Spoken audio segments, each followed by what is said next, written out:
Formalmente me presento, mi nombre es Francisco Pesante y soy el coordinador del programa de Academias y Talleres del Instituto de Estadística. Hoy vamos a realizar un webinar donde Alejandro López nos va a presentar múltiples métricas económicas de importancia para el conocimiento práctico en las discusiones macroeconómicas.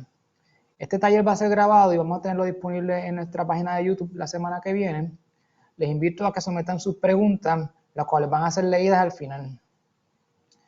Quiero presentar una breve biografía de Alejandro, nuestro recurso para el webinar de hoy. Alejandro es un estudiante de maestría de Economía en la Universidad de Puerto Rico, recinto de Río Piedra. Posee un bachillerato en Economía de la misma institución. Actualmente trabaja como interno en el Instituto de Estadística y como asistente de investigación en la UPR, recinto de Río Piedra. En el pasado también trabajó como contable junior y como instructor nacional de ajedrez.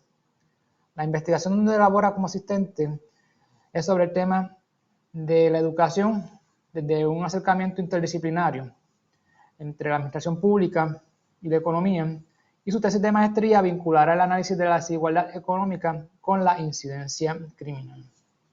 Así que sin más, le dejo con Alejandro Flores. Gracias, doctor Pesante, y buenos días a todos los participantes de este webinar. Gracias por acompañarnos en este día. El propósito de este webinar, como anteló el doctor Pesante, es proveer un conocimiento práctico de algunos de los indicadores macroeconómicos tal vez más discutidos y más utilizados en la formulación de política pública.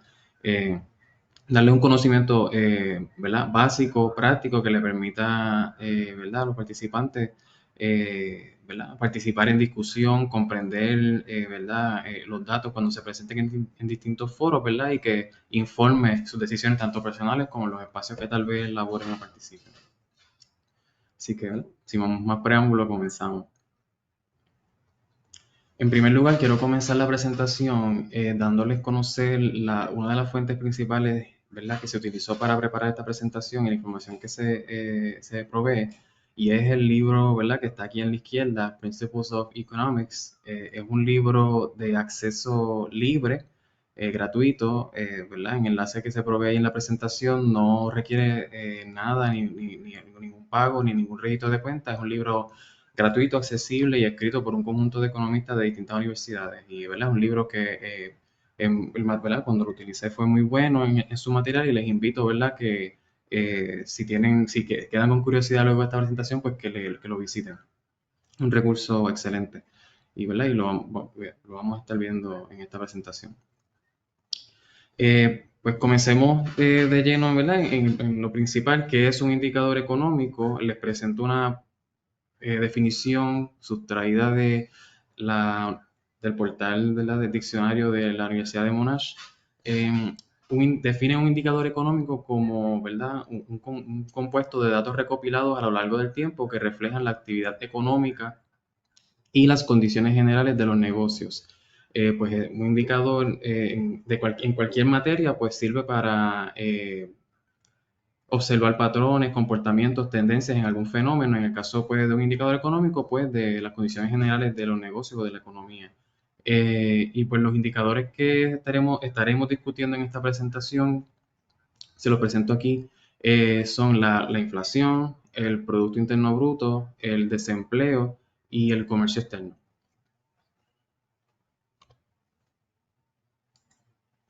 Comencemos con la inflación.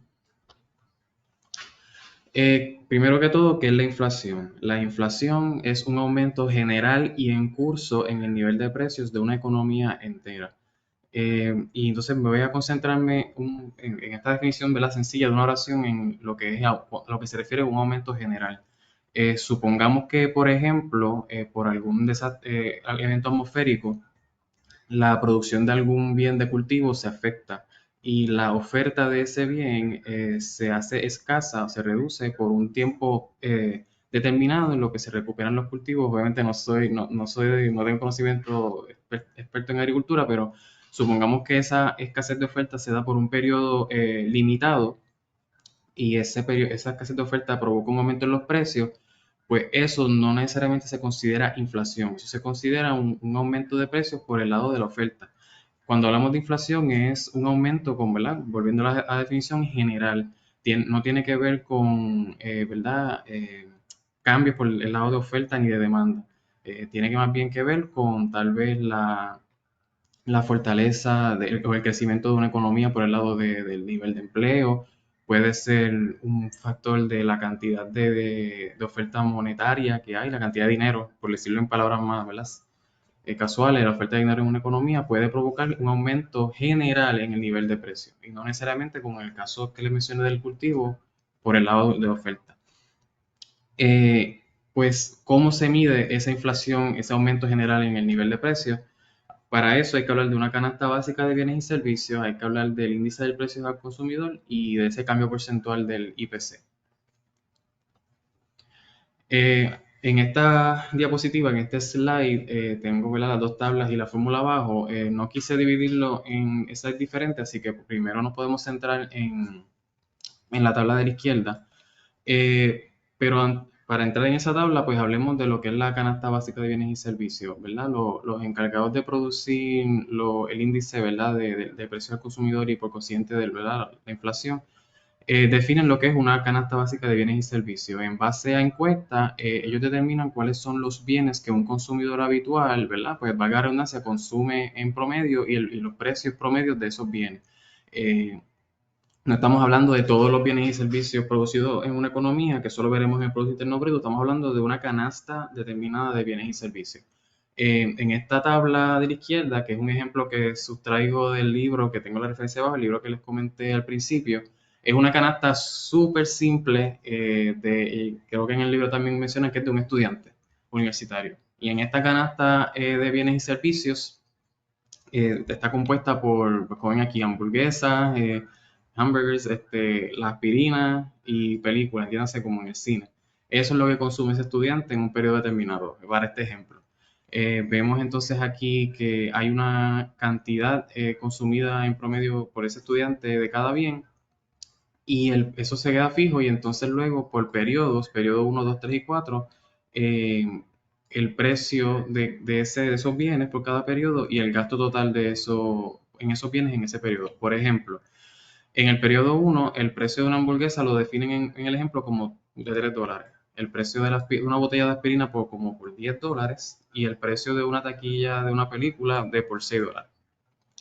Pues multiplicando el precio por la cantidad de ese bien, pues tenemos entonces el gasto total en cada bien. Y entonces aquí la suma del gasto total de esa canasta.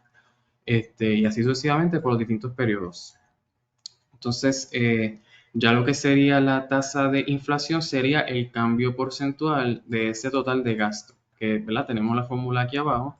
La fórmula para el cambio porcentual sería, aquí está puesto año, pero se puede entender como periodo, que para ser consistente con el ejemplo, nivel en el año o periodo nuevo o el que se pretende observar actual. Vamos a tomar de ejemplo el $106,50, se le resta el nivel en el periodo anterior, que es 100, y esa resta se divide por el nivel nuevamente del año anterior entre 100. Entiéndase, 106,50 menos 100 entre 100.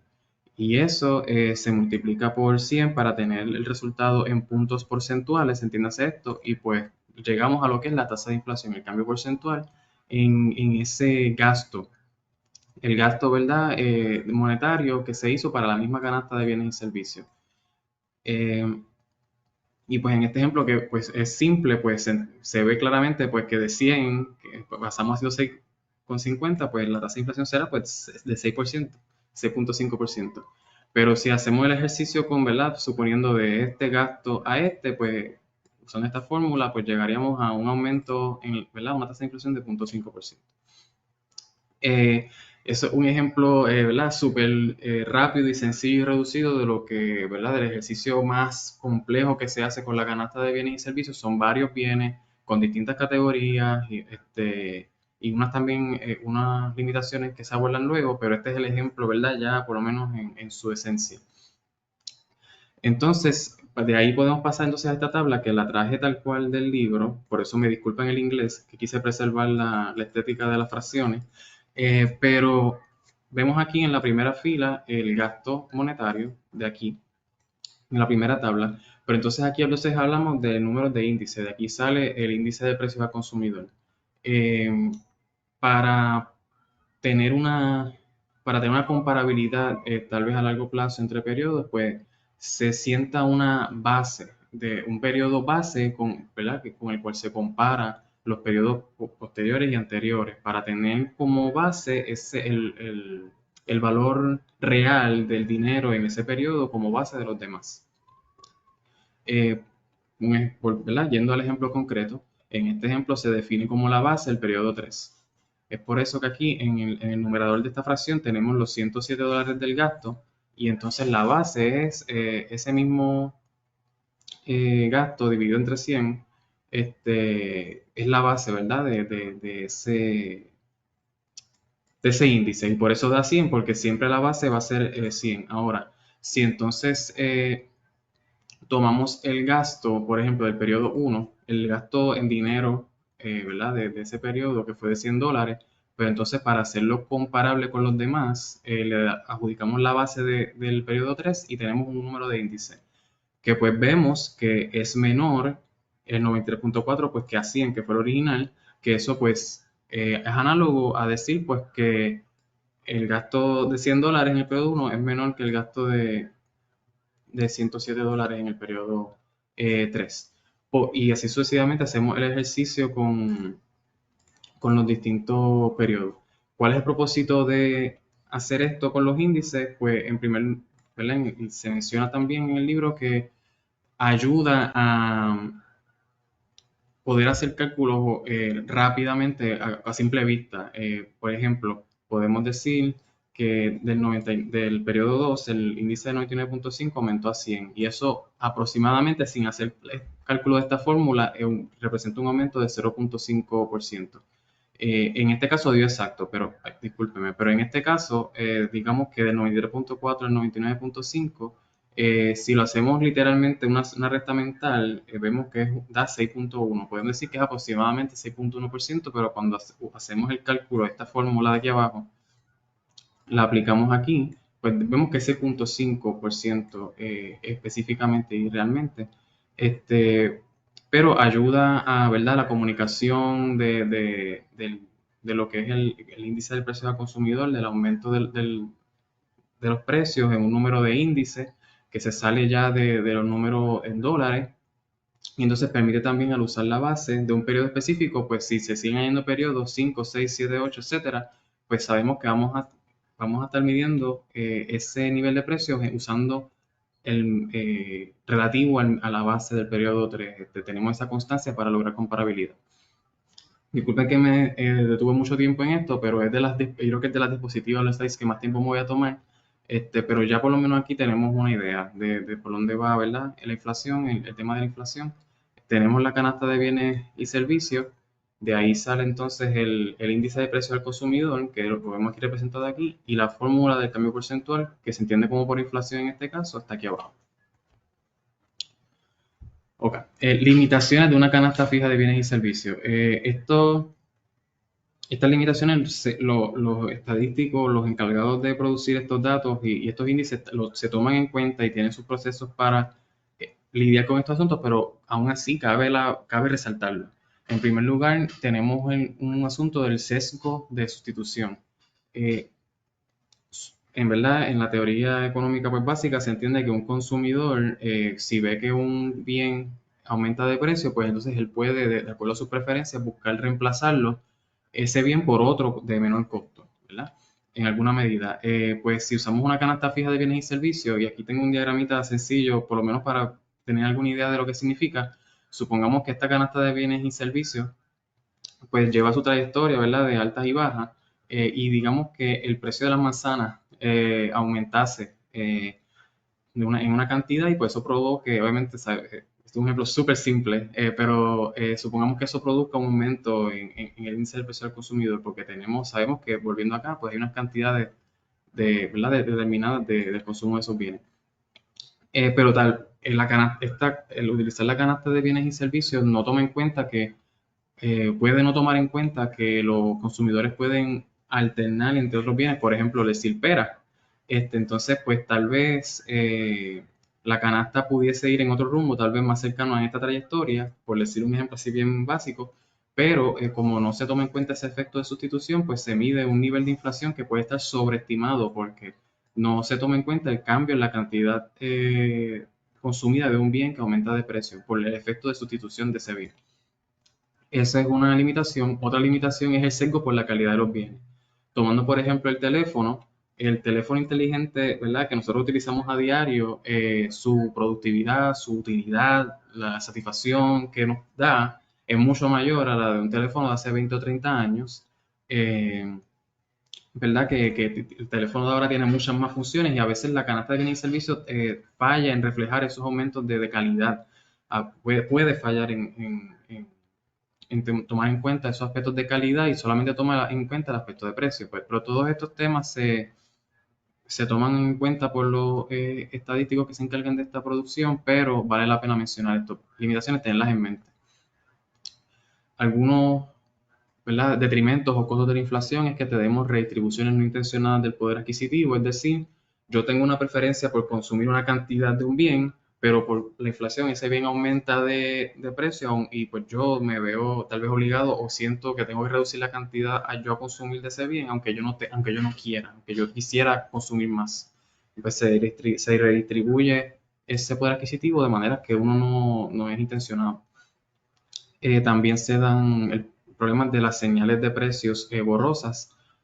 Por ejemplo, si un bien aumenta de precio y hay un nivel alto de inflación, se va a hacer más difícil conocer si el aumento en precio de ese bien se debe a una escasez en el lado de la oferta, un aumento en el lado de la demanda de ese bien, o es simplemente un producto de la inflación general en el nivel de precio. Y pues eso afecta, ¿verdad?, la coordinación de la demanda, la coordinación de la oferta de ese bien, del análisis. Se pone borrosa esa señal de los precios. No se puede dilucidar claramente a qué se debe. Y pues problemas en la planificación a largo plazo, ¿verdad? Tanto las empresas como los consumidores, si anticipan un nivel de inflación alto y constante, pues entonces van a cambiar sus planes a largo plazo. Tal vez deciden consumir más ahora en anticipo a una inflación más larga más adelante, aunque no sea su preferencia primordial realmente consumir más ahora, y eso puede crear distorsiones, puede ser un self-fulfilling prophecy, como dicen en inglés, que eso a su vez ese consumo aumentado ahora a su vez provoca más inflación. Eso también es un problema de la inflación, que trae la inflación. Y pues un beneficio de la inflación, ¿verdad?, por usar esa palabra, es que pues se argumenta de que una tasa de inflación baja es preferible a una deflación, lo cual ocurre en recesiones severas. A lo mejor intuitivamente uno puede escuchar que una reducción en la inflación o tal vez una tasa de inflación negativa, por decirlo así, una deflación es algo bueno. Pero hay que verlo más allá y hay que ver, ¿verdad?, que está detrás de esa tasa de deflación. Puede haber una contracción económica, puede haber una reducción en la demanda de bienes y servicios, lo cual a su vez provoca una reducción en la nómina de las empresas. Pueden haber despidos. Así que, ¿verdad? Una deflación no necesariamente puede hacer algo bueno. Hay que ver qué hay detrás de esa deflación. Y pues un valor ideal de inflación estable está determinado como en un 2%, ¿verdad? Por la misma Reserva Federal de Estados Unidos, ¿verdad? Lo ha planteado que pues por lo menos ese es el gol al que aspiran generalmente en su política monetaria.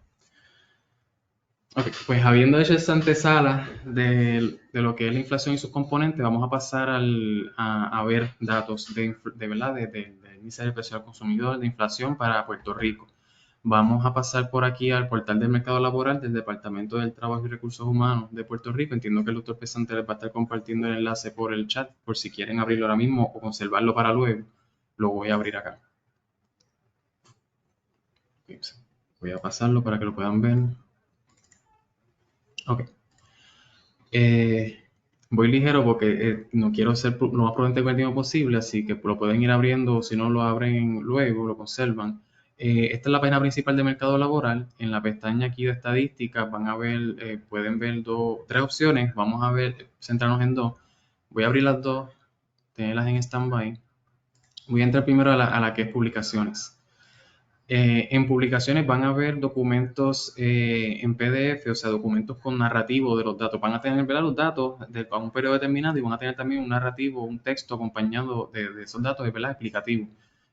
Por ejemplo, podemos abrir aquí empleo esta pestaña hay varios datos, pero estamos centrándonos, perdón, empleo y desempleo no en acá, en el índice del precio al consumidor. Hay varios datos, pero vamos a centrarnos en lo que es la inflación. Esta es la nota metodológica, discúlpenme. De repente se me perdió en la mirada, pero lo busco aquí rápidamente. Aquí, gracias, disculpen. Para repasar, está al último de la página, aquí, en la última pestaña, índice de precio al consumidor. Aquí pueden escoger el periodo, ¿verdad?, de interés. Vamos a escoger el más reciente, 2024 agosto. Y pues como pueden ver, les abre un documento PDF con gráficos, con datos, con narrativos, y aquí lo pueden ocultar, ver ya a su paso luego. Quería aprovechar, no lo incluí en la presentación porque sabía que se iba a tocar en el documento, que así como hablamos de que hay una canasta de bienes y servicios y se produce un índice a base de esa canasta de bienes y servicios, pues también hay distintos tipos de canastas de bienes y servicios. Está la de alimentos, ¿verdad? Nosotros hablamos de la que es general, que incluye todos los bienes, la canasta entera, pero se puede segmentar por alimentos y bebidas, alojamiento, como ven aquí, ropa, etcétera. Y pues aquí ven, ¿verdad?, distintos datos y narrativos del índice para agosto 2028 y comparativo. Y al final están las estadísticas que las vamos a ver ahora en formato Excel. Disculpen que vaya ligero, pero continúo. Ok, entonces aquí, esta pestaña que abrí es la que resulta cuando abrimos en estadísticas, tablas estadísticas. Entonces aquí, en otras tablas, vemos la tabla de índice de precio del consumidor. Vamos a ver por lo menos, hay tres para su uso, vamos a por lo menos centrarnos en la primera, sí, esta primera. Se descarga, va a descargar un archivo Excel. Lo voy a pasar para que lo vean. El archivo Excel tiene varias pestañas, aquí la voy a desplegar para que sea fácil verla. Básicamente el formato, ¿verdad?, es el siguiente. Para cada año hay dos pestañas. En primer caso se ven los índices, los números de los índices. Y también, ¿verdad?, esto se parece ya a lo que vimos en el ejemplo, estos tipos de números que van de 100 sobre 100. Y aquí entonces arriba se establece que la base, como hablamos de la base anteriormente, en el ejemplo, pues aquí ellos establecen que la base de 100, ¿verdad?, el denominador es ¿verdad?, el nivel de precio del 2006, y en base a eso pues, se resultan estos números ¿verdad?, de índice. Abajo tienen el cambio porcentual de esos índices mes a mes, que entiéndase que el cambio porcentual del índice de precio al consumidor es lo que entendemos como inflación. Estamos tomando, ¿verdad?, el año 2024 de ejemplo, pero también lo podemos ver de un año a otro. Es decir, el cambio porcentual de enero 2023, perdón, enero 2024 comparado a enero 2023, marzo 2024 comparado a 2023 y así sucesivamente. Y de nuevo, la base ellos lo establecen aquí, que es la del 2006, del periodo que es el diciembre de 2006.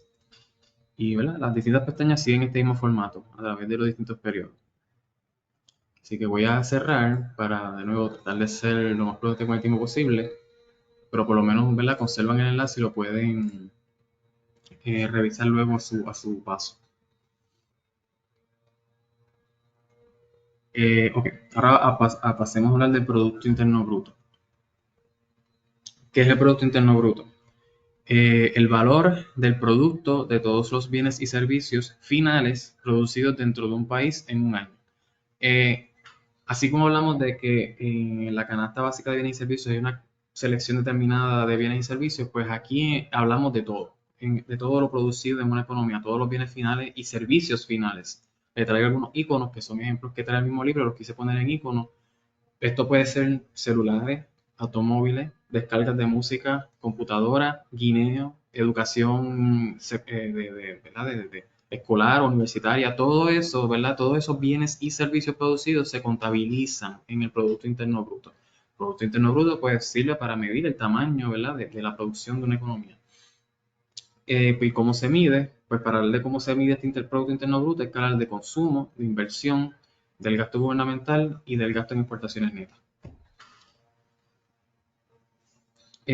Consumo, pues es lo que nosotros entendemos ya como el consumo más común, cotidiano. Por ejemplo, en el caso de los ejemplos que mencioné anteriormente, celulares, alimentos, servicios, educación, todo, ¿verdad? Todo lo que sea artículos y bienes de consumo, pues se contabilizan.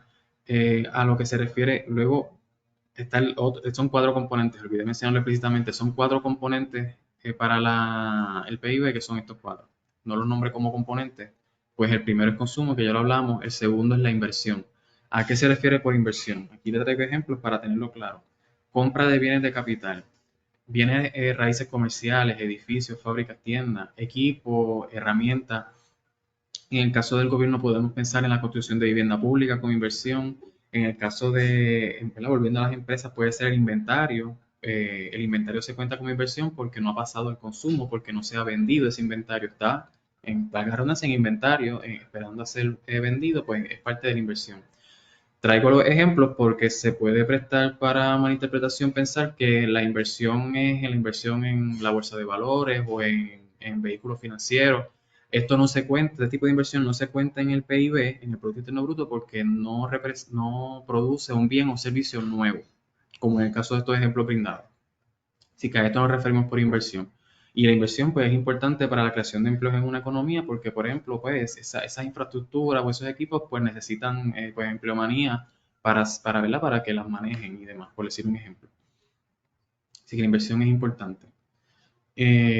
Luego tenemos el gasto gubernamental. Ejemplos de gasto gubernamental sería, los traigo del libro, construcción de carreteras, construcción de escuelas, puede ser ejemplos de gasto gubernamental, pero hay que excluir las transferencias. ¿Y a qué nos referimos por transferencias?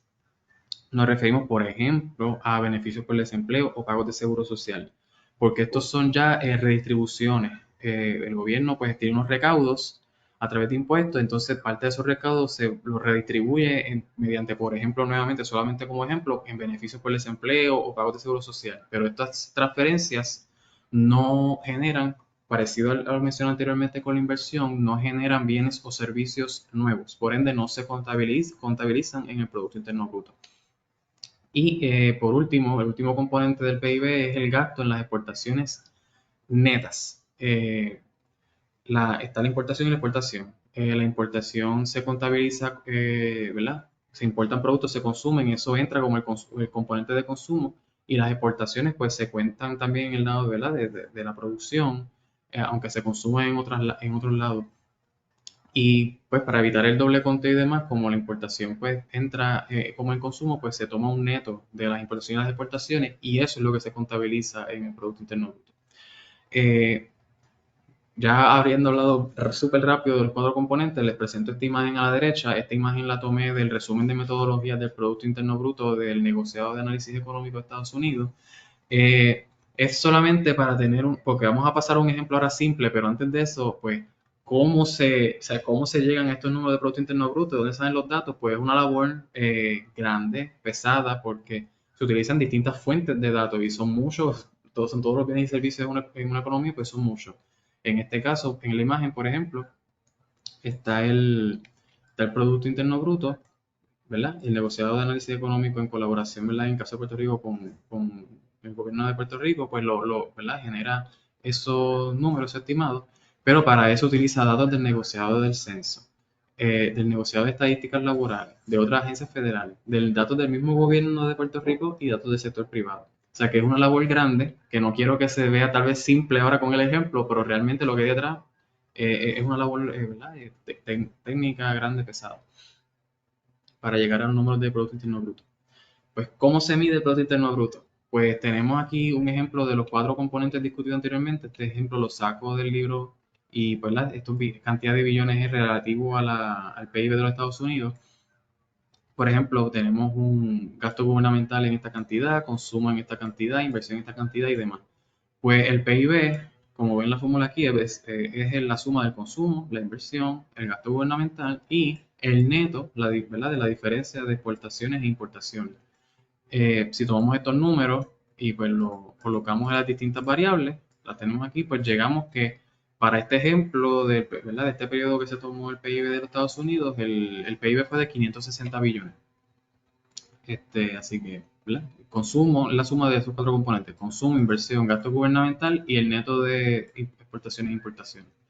Así que por eso se ve simple aquí, pero obviamente detrás de estos números hay una gran labor, ¿verdad? De cómo llegar a estas cantidades. Este ejemplo que les mostré es ¿verdad? Lo que se conoce como un PIB nominal, porque esos dólares están en precio pues, de ese periodo actual.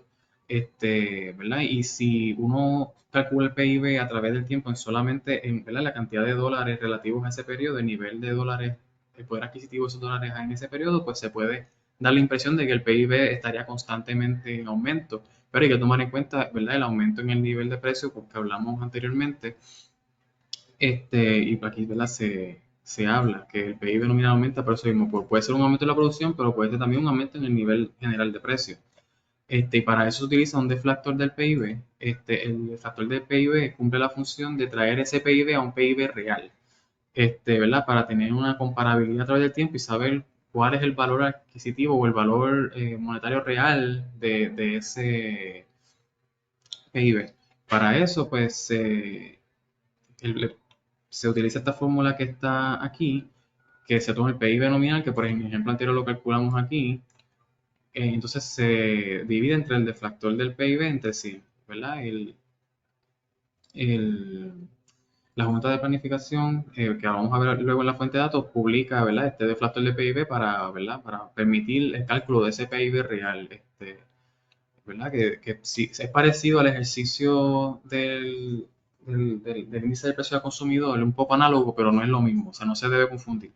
El proceso es diferente, pero puede decirse que es un poco análogo, pero no es el mismo. Pero sigue la misma idea de tomar una base ¿verdad? Y tener una idea más real y comparable de la serie del PIB a través del tiempo.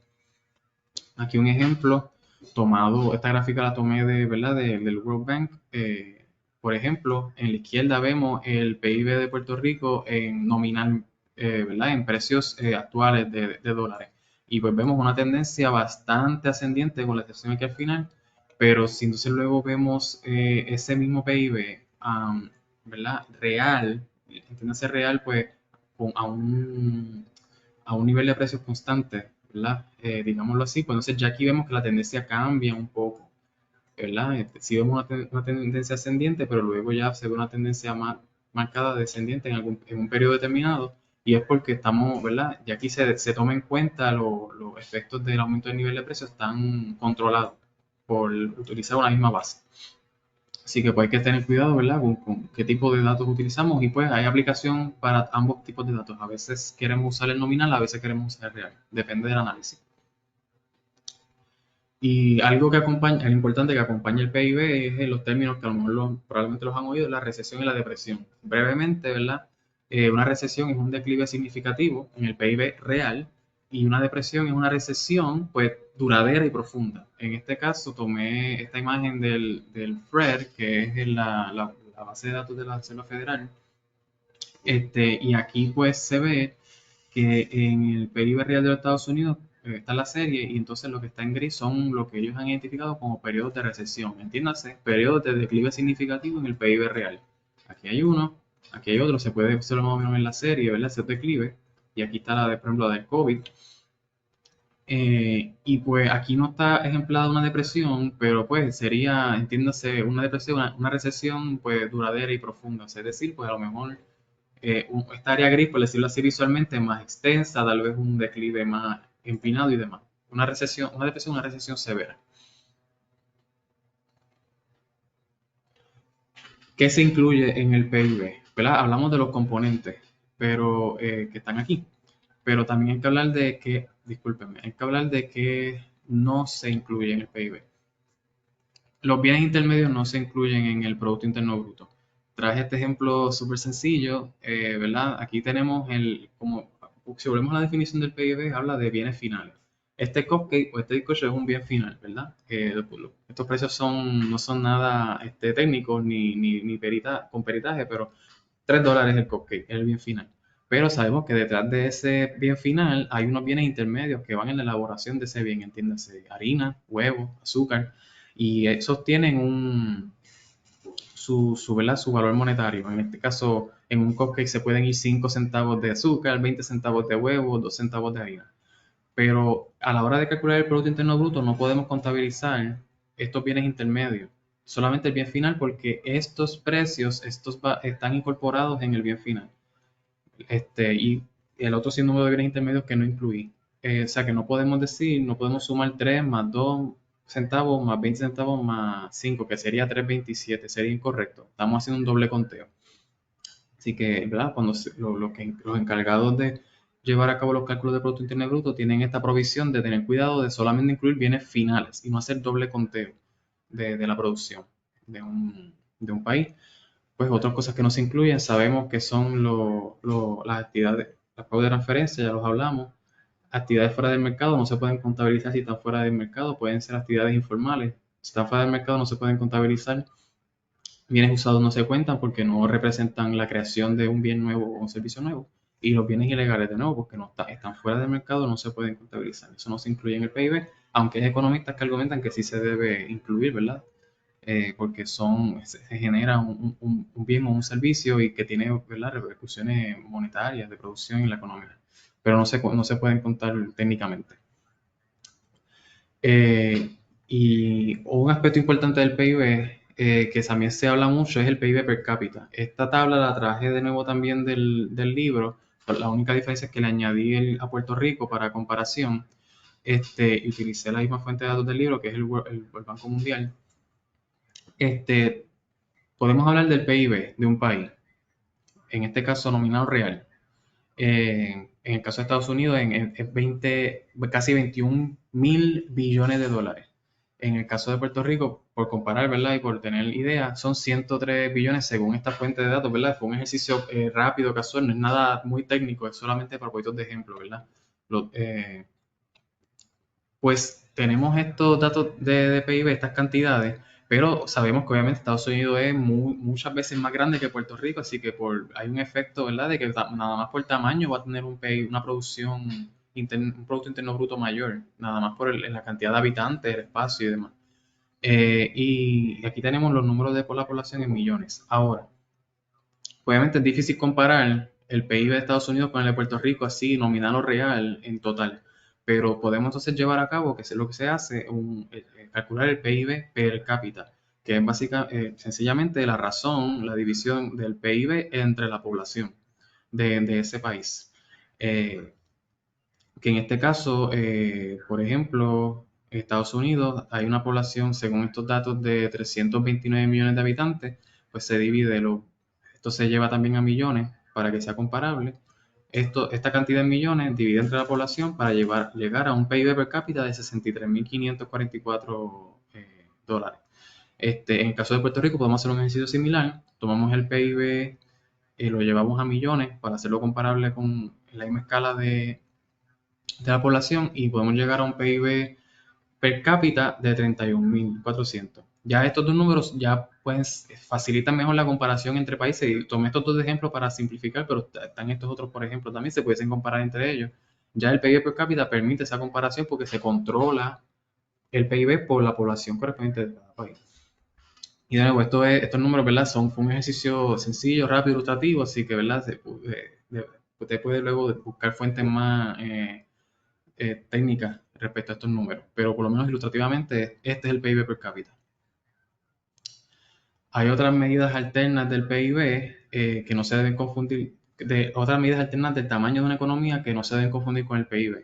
Está el Producto Nacional Bruto, que incluye el valor de los bienes y servicios producidos por los individuos y las empresas dentro de un país y también fuera de un país, porque si son nacionales de ese país, aunque estén fuera del área geográfica del país, también se cuenta su producción. Esa es una. El Producto Nacional Neto es el Producto Nacional Bruto, pero descontando la depreciación del capital. El Ingreso Nacional Bruto es el Producto Nacional Bruto, pero visto tal vez desde el lado del ingreso y no la producción. son distintas formas de medir el tamaño de una economía que no se deben confundir con el Producto Interno Bruto que hemos estado hablando anteriormente. Así que quería traerlo, ¿verdad? Para que su conocimiento, ¿verdad? Para que si lo oyen en discusión, pues no los confundan, pero cada uno tiene su aplicación y su espacio en el análisis. Algunas limitaciones del PIB como medida de estándar de vida, pues las leo rápidamente. No captura el PIB el trabajo no remunerado ni el ocio, ¿verdad? Se puede argumentar que en algunos países tal vez puede haber un PIB menor, pero es porque los individuos, por decir un ejemplo, optan por trabajar menos y tener más espacio recreativo de ocio. Eso el PIB no lo toma en cuenta, no se mide. En el PIB se cuenta el gasto para un fin, un propósito, pero no la efectividad del gasto. Se puede gastar una X cantidad de dinero para un propósito, una inversión de capital de algún propósito, pero no tenemos forma de medir realmente la efectividad de esa inversión. No captura el nivel de desigualdad de la sociedad. El PIB puede estar aumentando, pero en un país, por ejemplo, el PIB real puede estar aumentando, el PIB per cápita, pero no sabemos para quién realmente está aumentando ese PIB per cápita, ¿verdad? Ese aumento en el estándar de vida, dónde se está dando realmente con ese aumento del PIB, no se puede saber con el PIB. Y a veces no es claro si el aumento en el PIB proviene de causas positivas. Por ejemplo, si luego de un desastre natural, por volver a ese ejemplo, hay mucha producción y mucho consumo para la reconstrucción, por decir así, pues se va a reflejar en el PIB, el aumento en la producción y eso, pero no proviene necesariamente de algo positivo, que fue un desastre natural. Así que esas cosas hay que tenerlas claras cuando estamos hablando de los números del Producto Interno Bruto. A pesar de esto, el PIB sirve para medir la producción e indica el bienestar de una economía con respecto a trabajos e ingresos. Y a pesar de estas limitaciones, en la mayoría de los casos, un PIB per cápita elevado va de la mano con mejoras en renglones como educación y salud. Habiendo hecho ¿verdad? Este background, vamos a pasar entonces a ver algunos datos del PIB. El doctor Pesante les va a compartir el enlace aquí. Voy a entrar. Disculpe que no lo nombre, vamos a entrar al apéndice estadístico del informe económico del gobernador de la Junta de Planificación de Puerto Rico.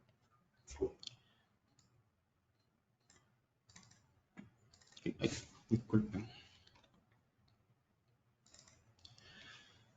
Este enlace abre directamente al apéndice estadístico. Luego pueden también buscar ya el informe económico del gobernador en sí. Lo que vamos a estar viendo aquí es de nuevo, el apéndice estadístico, que es el enlace que estamos viendo. Parecido a cuando vimos en el mercado laboral del Departamento del Trabajo, aquí podemos ver los documentos en PDF. Voy a abrir aquí por ejemplo, que tienen pues, los datos y las tablas pues ya en formato de imagen, tal vez con un poco más de estética, gráfica. Por ejemplo, en las primeras, creo que 4 tablas, si no me equivoco, podemos ver si datos del Producto Interno Bruto, déjenme disculparme, aquí. Por ejemplo, esta es la primera tabla del apéndice. Aquí vemos, ¿verdad? Una serie se ve el Producto Interno Bruto. Y dice aquí, ¿verdad? Hace sus notas, dicen que esto es en dólares actuales. O sea que no se toma unos precios constantes, una base, y dice que está en millones de dólares. O sea que aquí hablamos, por ejemplo, en el 2014 de 2.445 millones de dólares, el PIB, por ejemplo. Y así sucesivamente por los distintos años. Y entonces, por ejemplo, acá en el Producto Interno vemos también datos del Producto Interno Bruto, pues entonces ya aquí es a precios constantes de 2017, así que podemos aquí estar hablando de un PIB real, donde tenemos una base constante que permite comparabilidad entre periodos. Y entonces aquí vemos que las cifras cambian, por ejemplo, vamos a tomar el más reciente, aunque tiene la P que entiendo que la P es de provisional o pendiente, la cifra, pero por ejemplo, en el 2023 tenemos un PIB a precios constantes del 2017 de 100.774 millones de dólares, mientras que en precios actuales, entiéndase, ¿verdad?, correspondiente a ese periodo, pues tenemos ya una cifra más elevada, que es lo que vimos en la presentación con las dos gráficas, las dos series, ¿verdad?, que obviamente el PIB nominal, el PIB en precios actuales, pues va a tender a ser mayor que el PIB real. Y las distintas tablas proveen ¿verdad? Distintos datos del PIB. Aquí por lo menos proveen tasas en la siguiente tabla tablas de crecimiento en el Producto Interno Bruto. En la tabla, creo que aquí sí, divide el PIB entre las categorías de consumo, en los componentes del PIB que hablamos, el consumo, el gasto del gobierno, consumo del gobierno, la inversión, eh, las exportaciones netas, lo vemos ahí desglosado.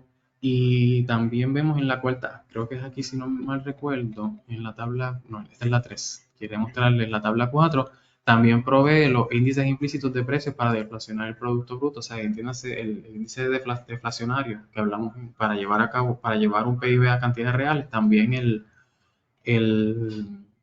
la Junta de Planificación lo provee en este documento. Para si ustedes necesiten hacer sus cálculos luego. Y regreso, disculpen que voy breve, aquí en la presentación, regresé al portal de la Junta de Planificación y entonces vamos a abrir brevemente el apéndice en formato Excel, lo descargamos, pero lo van a ver que es lo mismo, pero entonces aquí ya, como está en Excel, pues permite la manipulación de los datos, o sea que si necesitan, ¿verdad?, calcular, llevárselos a otro lado, pues entonces ya aquí los tienen en celdas de Excel. Pero vemos que son las mismas tablas. Aquí está la tabla 1, 2, 3, 4, las mismas que vimos en el documento PDF. ¿Okay?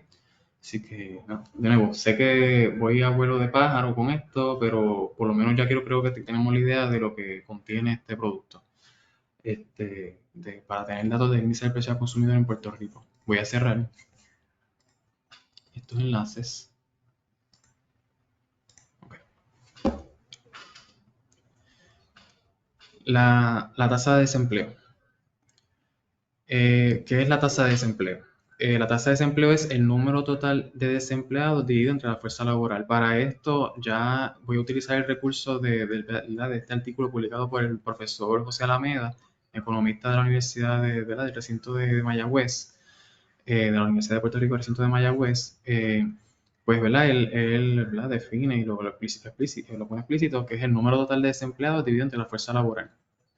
¿Y cómo se mide la tasa de desempleo? Pues hay que hablar de la población total de 16 años o más, hay que hablar de la población civil no institucional y de la fuerza laboral y los desempleados. Lo vamos a ver ahora en breve. Permítanme, me excuso aquí. Ok. Hablo por mí, antes de yo pues estudiar, ¿verdad?, en economía y demás, pues cuando uno escuchaba en la discusión la tasa de desempleo, por lo menos hablo por mí, yo pensaba que la tasa de desempleo es la cantidad total de la población de Puerto Rico que está desempleada.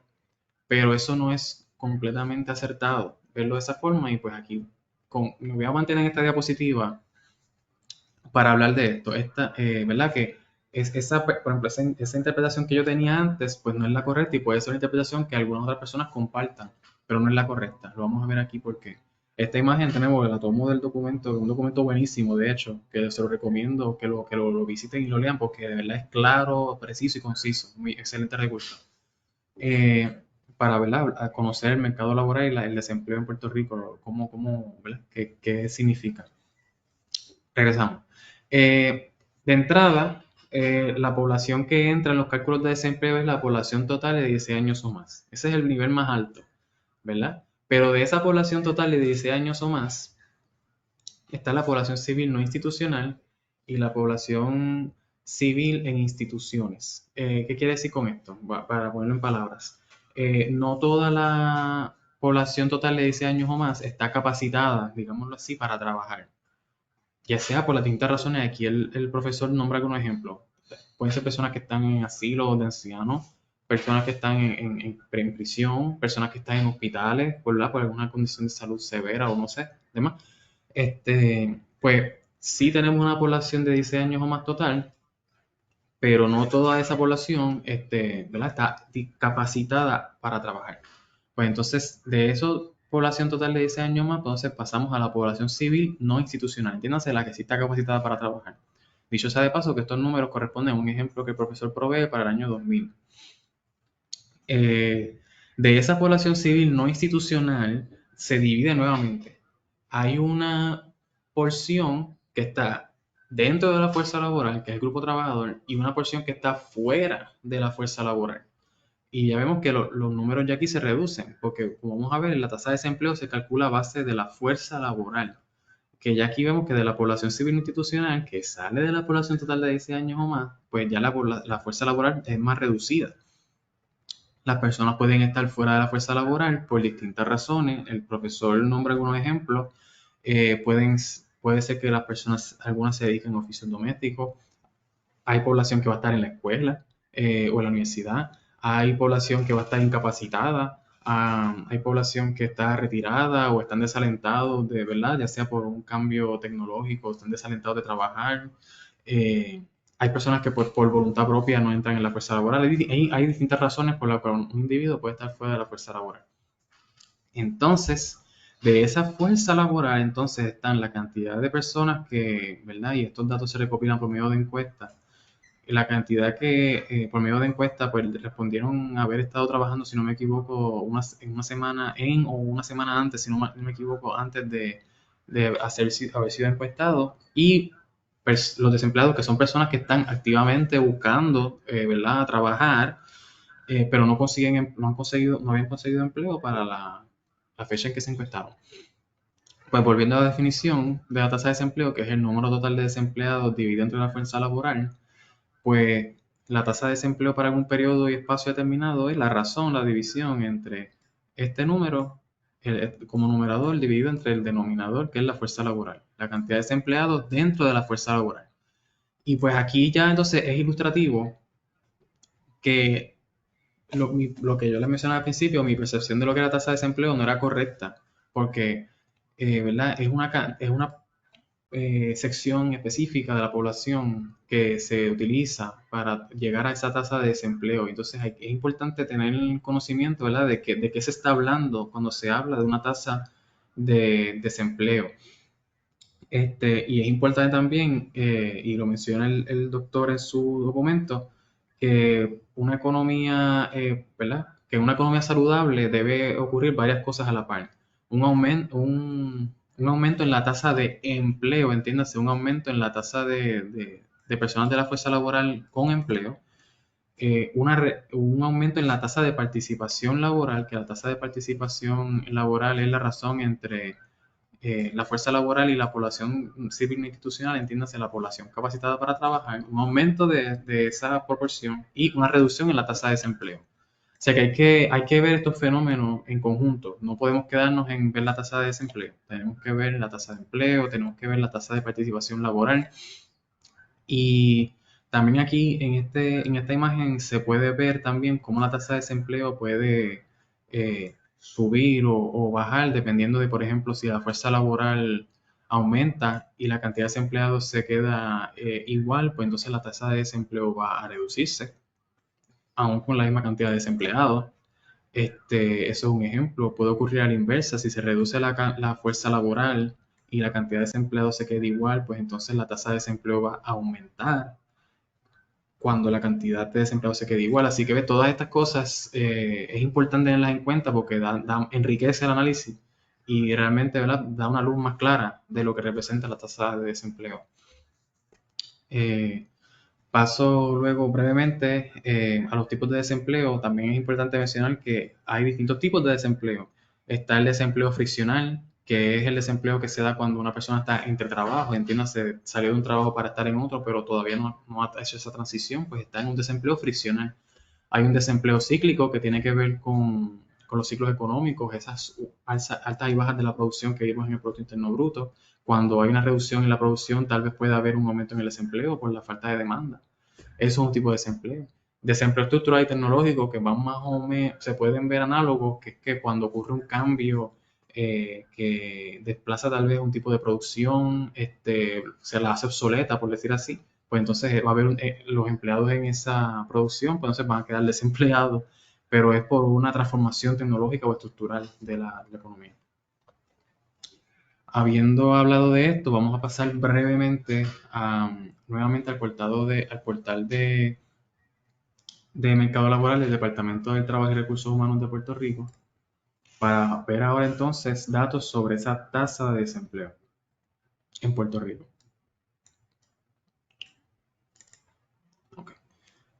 Volvemos a la página principal del portal, vamos a la sección de estadísticas nuevamente y lo mismo, tenemos documentos PDF con narrativos y también tenemos archivos descargables en Excel para los datos manipulables. Aquí sí, ahorita me confundí, ahora aquí sí vamos a entrar aquí a esta pestaña de empleo y desempleo en Puerto Rico. Hay varias, o sea que pueden ustedes con calma luego también, está empleo y desempleo por jóvenes, empleo y desempleo por personas de 60 años o más. Pero vamos a enfocarnos por lo menos para la presentación aquí. Aquí ven que uno puede seleccionar los distintos periodos de interés. Y entonces aquí vemos narrativos, los datos con gráficos, con explicaciones. También hay notas metodológicas, demás. O sea que aquí pueden, ¿verdad? Verlo. Y si estoy regresando hacia atrás, si vamos entonces ahora a la parte de tablas estadísticas, podemos ir aquí a la serie histórica de la Fuerza Trabajadora de Empleo y Desempleo. Podemos ir a la serie histórica tanto ajustada como no ajustada. Ambas tienen su lugar en el análisis. Vamos a abrir la ajustada.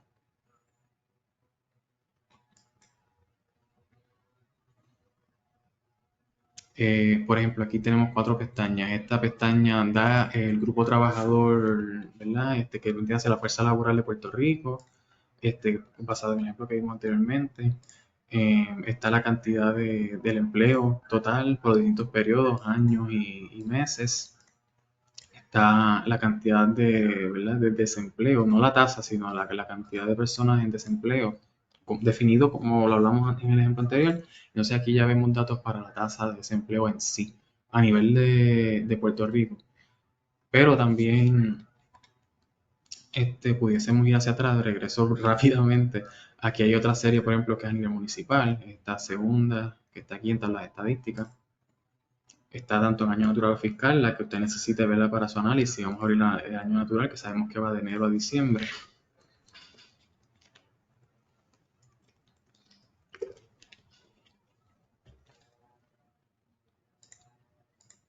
Ya entonces aquí vamos a ver datos de la tasa de desempleo a nivel municipal y datos y de nuevo también de la fuerza laboral y la cantidad de empleo y desempleo.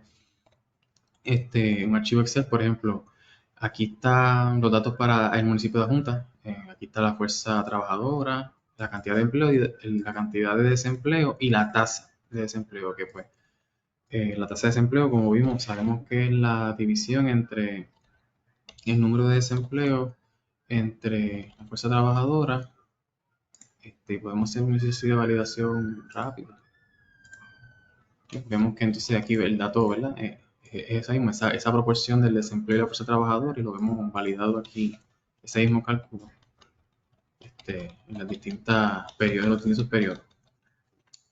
Nace de nuevo nuevamente, ¿verdad? La división del número de desempleados entre la fuerza trabajadora, es la tasa de desempleo. Entonces, esto está a nivel municipal, como les mencioné, van a haber tablas para los distintos municipios, y al final está también Puerto Rico, cabe mencionar. ¿Verdad? Si necesitan datos de Puerto Rico aquí en esta tabla, pues también están al final. Aunque es una tabla, aunque es un archivo para datos municipales, incluyen a Puerto Rico. Y tienen los datos ahí, pero pueden manipular a su necesidad. Ok, pues voy cerrando.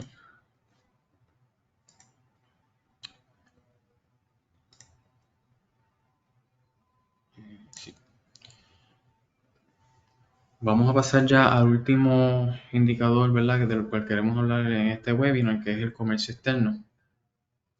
De entrada, antes de comenzar a hablar de comercio externo, voy a ser breve en este indicador porque hay un muy buen recurso del doctor Ronald Hernández, gerente de proyectos aquí en el instituto. Él tuvo un webinar referente precisamente a esto, a comercio externo, donde él abunda específicamente en este producto, y les incluyó la referencia aquí, ¿verdad? Y luego si se la hacen llegar para que, si no, lo pueden encontrar en la página de YouTube del Instituto de Estadística, ¿verdad? Que si quieren profundizar en esto que vamos a hablar, pues les invito a que, ¿verdad? Visiten este, este webinar, y agradezco al doctor por darme, ¿verdad? La información para utilizarla en este webinar.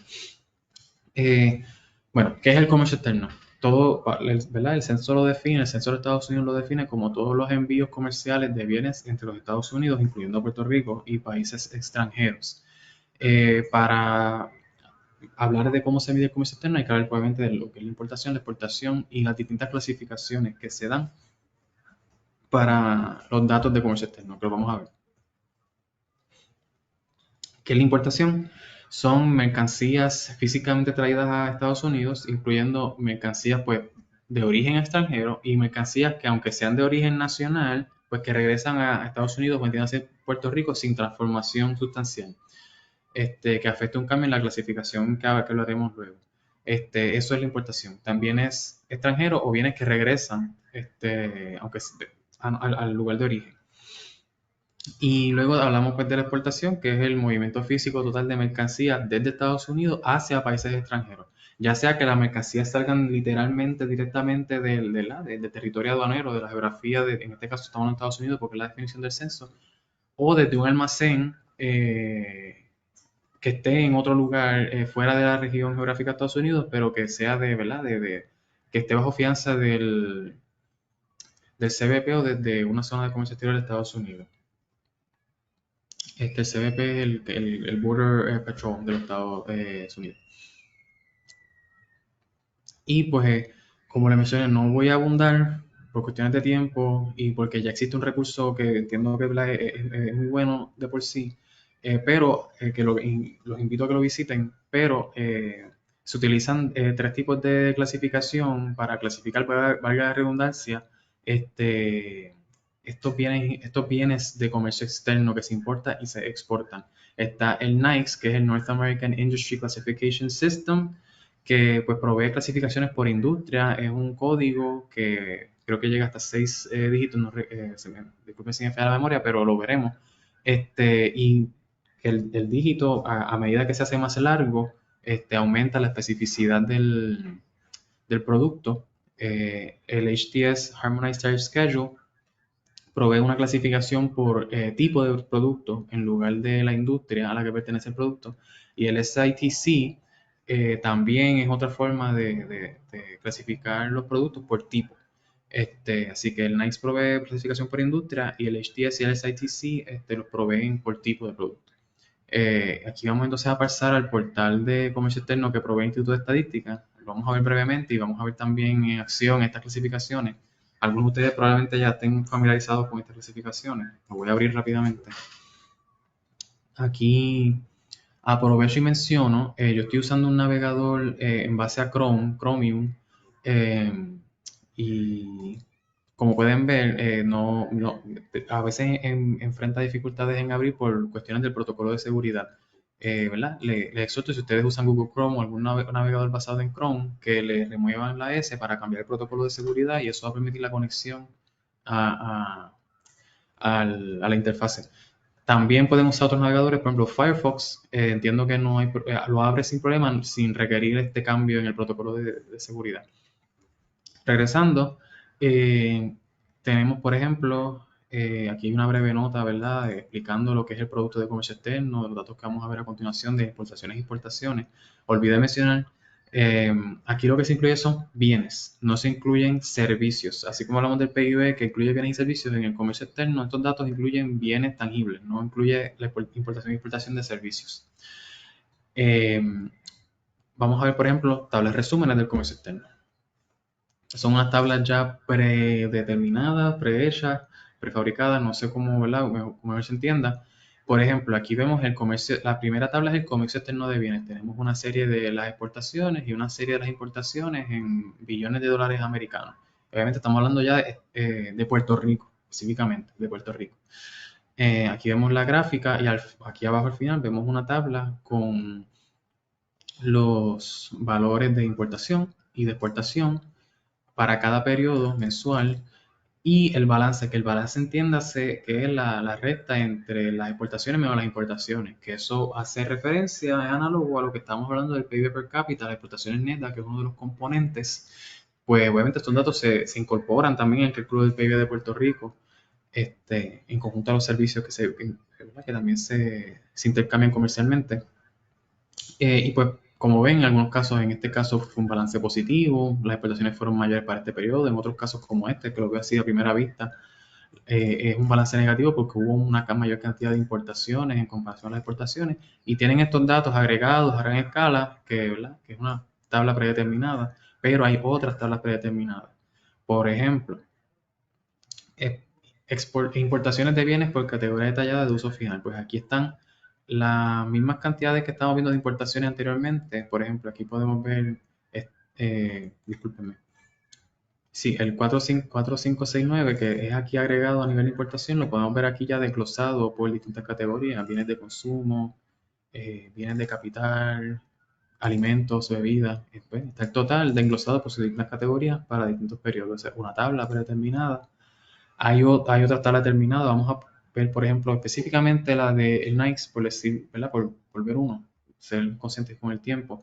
Las exportaciones de bienes por industria en base a los códigos NICE. Y entonces aquí vemos ya la cantidad de bienes exportados por las distintas industrias según el código NICE, que el código NICE lo vemos aquí a la izquierda.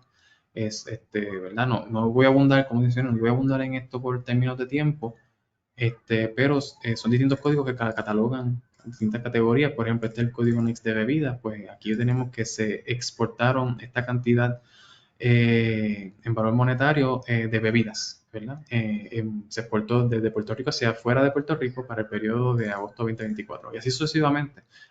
Usted puede buscar aquí la, la clasificación que sea de su interés para su análisis. Y así, ¿verdad? Hay otras tablas predeterminadas con los otros códigos que hablamos, el Harmonized Tariff Schedule, el SITC, las pueden ver. No las voy a abrir para no extenderme más, pero también quería mostrarles que así como hay tablas predeterminadas, también usted puede construir ya también sus tablas a su gusto, por ejemplo, o a su necesidad, mejor dicho. Aquí provee recursos para buscar las distintas clasificaciones de los productos que son de su interés en base al HTS, al NICE, al SITC, el código que necesite. Por ejemplo, podemos decir que queremos utilizar el North American Industry Classification System, queremos ver las importaciones y, ¿verdad? Hacia Puerto Rico. Digamos que es que nos interesa en nuestro análisis lo que es los aceites, los gases, los minerales. Podemos seleccionarlo a nivel agregado, también lo podemos segregar, ¿verdad? Por un nivel de especificidad mayor y como ven sigue aumentando, está todo agregado, oil, gas, minerals and ores, están minerals and ores y estos minerales y ores también se siguen dividiendo entre si es carbón, petróleo, metal y así sucesivamente. Usted puede utilizar estos recursos para encontrar el código del bien que necesita y ingresarlo aquí. Luego puede seleccionar los países de interés. Estamos hablando de importaciones, queremos ver la importación de todos los países hacia Puerto Rico, digamos. Y ¿verdad? Vamos a ir rápidamente directo. Ver el resultado de esta tabulación. Aquí hay otros parámetros. Vamos a dejarlos predeterminados por ahora.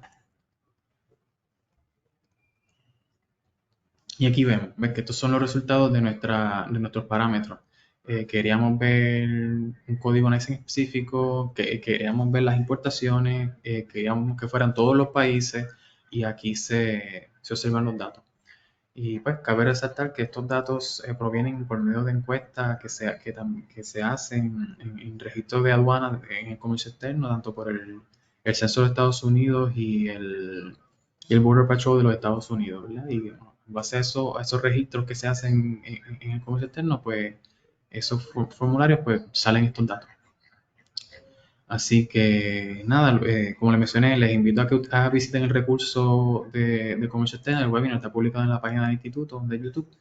Y hasta aquí la presentación. Entonces espero que haya sido disculpen que haya sido un poco extensa, pero espero que haya sido de utilidad. Hablamos de indicadores que son de mucho uso, de mucha importancia en la discusión y en la formulación de política pública y espero que haya sido, ¿verdad?, iluminadora, que le haya dado más información a lo que representan estos índices, a cómo se construyen y dónde conseguir los datos para sus análisis y sus trabajos de investigación o lo que usted necesite, ¿verdad? Dónde conseguir estos datos para Puerto Rico. Así que quedo agradecido con ustedes por su asistencia y hasta aquí.